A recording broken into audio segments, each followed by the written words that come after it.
Hey guys, welcome to another video. As you can see, I'm not in my car today. We're at a totally different place, not in Wolverhampton, and I'm really excited about this one. Let's show you where we are. Come on in, welcome. How you doing? Good to see you. Okay? Welcome to the Shmuseum, my garage. Come on in. Thank you very much. Right then guys, so this is Tim.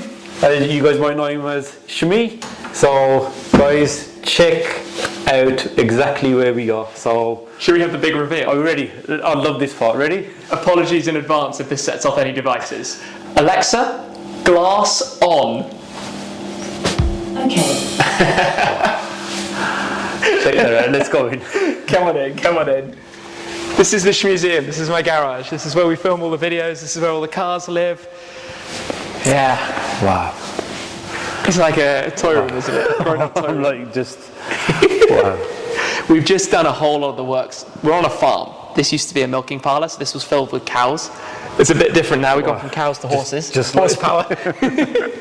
We did the concrete floor. We've painted it like a racetrack. So a lot of my cars are all fat cars. You know, I do a lot of driving on racetracks. Yeah. So we brought that theme in here. We've got the grandstand with the offices. It looks out over the car collection. We've pulled the Clios up here. My first car was one of these. That was your first car? In a little 1.2 Clio. This is not my exact first car. It unfortunately was in an accident. It was scrapped and it became a lump of metal. But I own the lump of metal.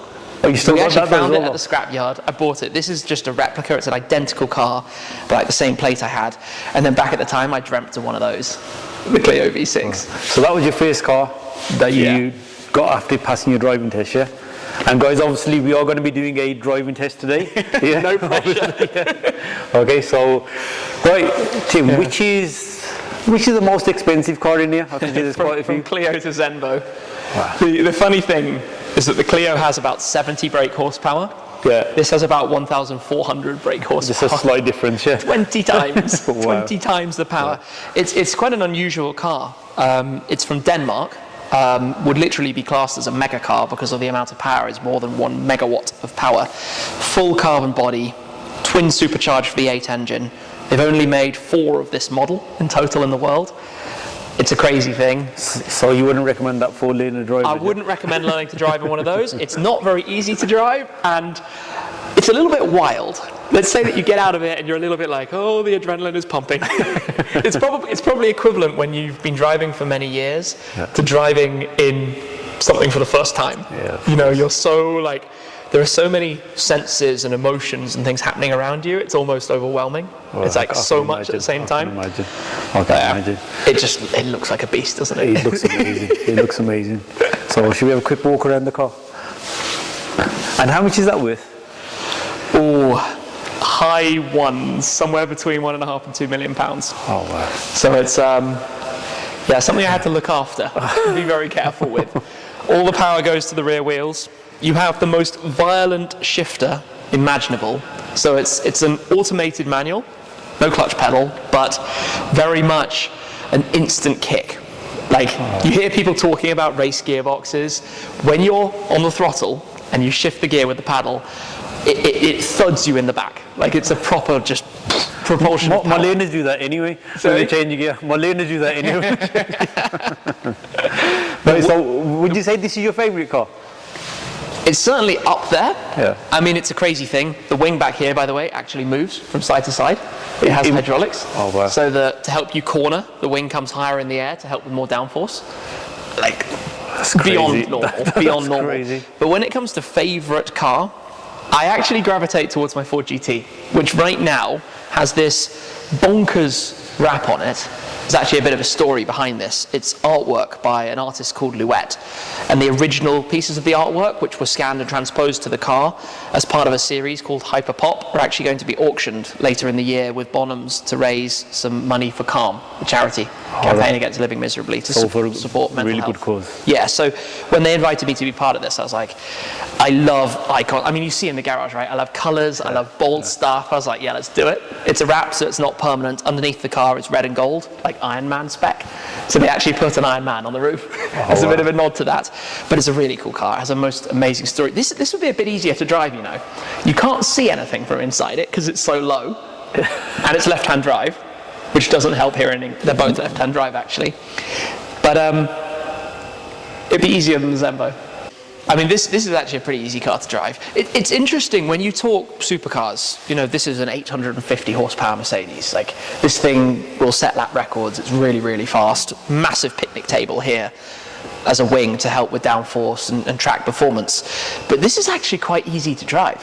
Now, you've got quite good viewing position. You've got all of the tech safety stuff. Surprising, really. Oh, like, wow. It's interesting how a supercar can be hugely impractical, hard to see, different configuration, or a Mercedes. I mean, I'm not going to pretend it wouldn't be intimidating, because it certainly would, but it is still a Mercedes. Even the Lamborghini, actually, is easier than you would think. People say that the gearbox, automatic gearboxes, just drives, just like getting in a Golf, just a noisier one. Slightly, a little bit noisier. So how did you get into all of this? I want to know.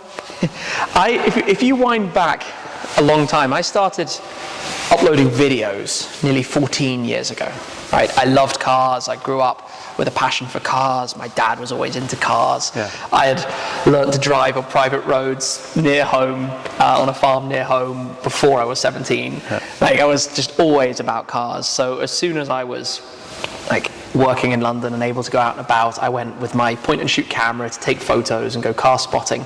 And I was working at the time in a bank in the centre of London, and I had bought myself the Aston Vantage that we have up there. So that was the first supercar? That was my first, let's say, supercar, super sports car, back in 2010. And I didn't really know what YouTube was. I'd been uploading some videos, but I started talking on the videos, and the first time I ever made a video presenting to it was driving in that very car, and it kind of went from there, right? It's crazy now, and being in here for me is like a pinch moment every day. Like the cars, the garage. As soon as we moved to, we just felt it's like a dream for anyone. I still feel like this every day. I can't believe it when I walk in here. It's like, wait a second, this is actually my garage. This doesn't make any sense. But it went from that and just making videos and having fun. And I've always used the phrase living the supercar dream, sharing with the viewers the experience of these cars, because for so many of us, they're inspirational. We dream of owning something. Well, what are they actually like? And they're like, what's it like to spec your new car, to go on a track day, to go on a road trip? Like the Mercedes I've taken all around Europe. It's been out to the Middle East. I've driven this in Dubai and Abu Dhabi, and I took it over to the United States, and I've driven through 29 states in America in that car. So you really are living the dream. Like I can't believe it. Like turning up in another country and driving your own car there, you know, somewhere that's like a 10-hour flight away. It's like, how is this possible? But every car has a story. So through my videos, every car has featured. We've done some stuff with it. For example, the Clio V6 here, which is, it's quite an emotional, personal purchase, this thing, because of linking back. And I actually think it's amazing to see these two side by side. They're the same car. They've got the same lights. One just happens to be a bit lower and wider and have an engine in the back, not the front. But that's a side topic. But this car I bought last year. There was a mouse living in it. It hadn't been run for about 8 years. It was a complete disaster. Every panel was damaged. Everything needed fixing. But we undertook the project, right? So we've completely resprayed it, engine out, loads of upgrades, lightweight flywheel, brakes, suspension, and made it into a really well-sorted car. And something like that to me is like, it's the personal time that we put into choosing how to build it, doing what we did with it, but then it's also the story with the viewers, because the audience have seen the development of the car from when we collected it all the way through to now, and hopefully before long getting it out for a track day and going to have some fun and hopefully passing a mock driving test with. Right guys, so this is the car that we're going to be doing the driving testing. Are you feeling ready? It's been a while. Fingers and toes and everything crossed, but I figured it would be fun to do it in this, right? Because for me, it's like a blast from the past. Going back to the days. I actually did my test in a different car at the time, but all of my first miles were in a Renault Clio. We've recently finished this. It's such a fun thing to drive. The 1M or something, it's also kind of a cool car, I thought, for the purpose of 1 Series, right? It's a that is as well. It's a really cool thing, that. And the supercars would be a little bit silly, perhaps. Although maybe that's another test. You can fail me for poor visibility. I've actually never done this test in a supercar. But maybe another time. But I think for today, let's definitely go with that one. I think it's going to be really, really entertaining. So guys, what do you think? You think Tim is going to pass or fail? Drop a comment, and we will see you in the next video where Tim is going to pass or fail. Let's see how it goes. Wish me luck. Wish me all the luck, please.